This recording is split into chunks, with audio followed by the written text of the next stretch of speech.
I mean, it often seems now like you just have to agree that democracy is the only acceptable political regime, and that every other way of organizing human communities is obviously inferior to that.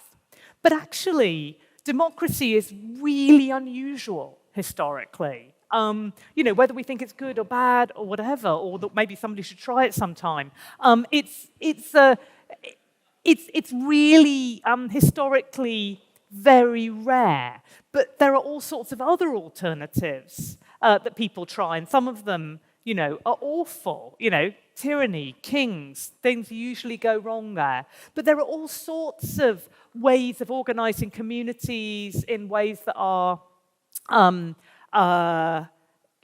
equal, level,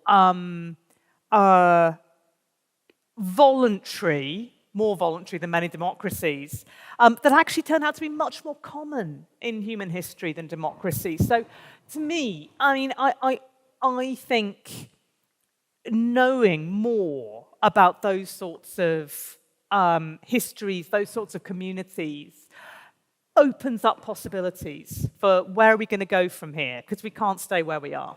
Yeah. The classics argument against capitalist realism. Right? Yes, exactly. We were Mark Fisher, Joe Quinn, Frederick Jameson. That makes sense. No, that does make sense to me. And some of the work as well of David Wangro and the late David Graeber about radical archaeology and the idea that there was a Paris commune in Mesoamerica that's completely undocumented 1,500 years ago is kind of mind-blowing. But it puts things in context. Yeah, and I think they've done amazing work at sort of showing a real range of possibilities, even going back into very deep time in some cases. But still, these are humans. These are humans who had to face the same problem of how do you organize groups larger than immediate families, neighbors, and so on. And they found all sorts of really imaginative solutions to that. And I guess I would like to see a bit more imagination in politics.